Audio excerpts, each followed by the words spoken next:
Hi, my name is Lisa Mears and I'm the president of the Bridge for Youth. I'm really excited to spend time with you today sharing about the renovation of our shelters and the common spaces that support our shelters for youth experiencing homelessness and the staff that support them. The renovations of the Bridge for Youth were actually inspired by youth themselves. They were part of a strategic planning process in 2021. And they shared with us that our spaces were getting tired and needed some upgrading. And so we followed their lead, centered their voice, and developed a plan to renovate shelter and common spaces here at the Bridge. So the spaces that we renovated started with the lobby.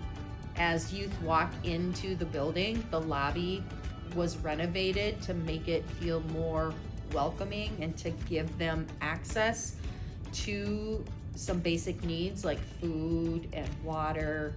And it's also sort of the hub of the facility.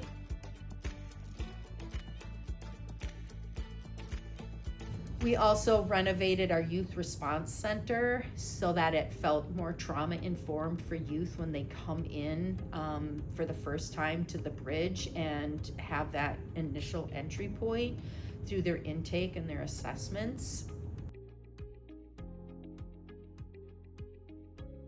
The first space that we renovated was Resilience House. We did that last year in 2024 into 2025. And that was the biggest remodel here at the Bridge in this project. It was phase 1.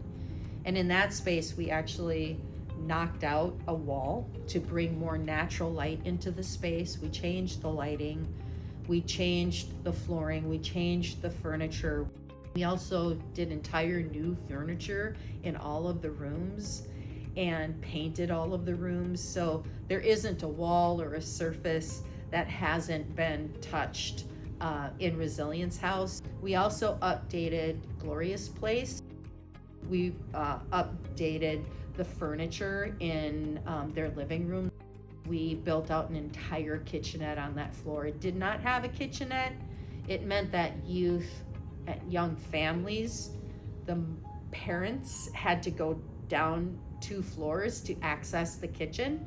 And so they actually have a kitchenette there. We also renovated the group room. That's the space that I'm sitting in right now. This is both a recreational area as well as a therapeutic area. And so we repainted it, made the walls much lighter. We buttoned up right behind me. You can see those were all open cabinetry and storage, and now everything's closed in. So the space feels much cleaner and easier to be in. My favorite part of the renovation is actually the community room, because that's where we gather. The community room is where we hold cultural celebrations. Again, we closed in cabinetry, we painted it a lighter color. We have new lighting down there so that it feels like it has more natural daylight, even though there's no windows in this space. We also built in a brand new kitchenette, which allows us to gather around food. So to have a space that feels so much lighter, so much more welcoming, so much more functional with new furniture and tables that actually fit the space. They're not secondhand. We also have the big kitchenette in there so that we can center food.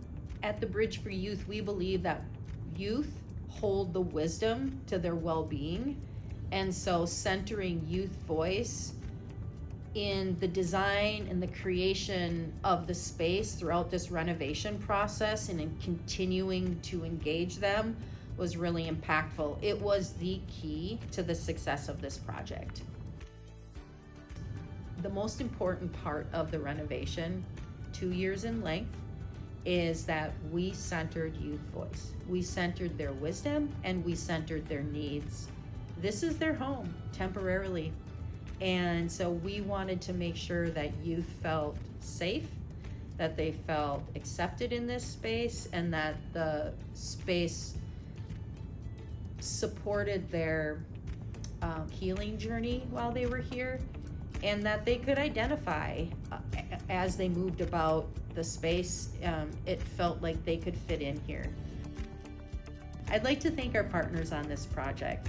Without all of you, this project would not have been the absolute success that it is.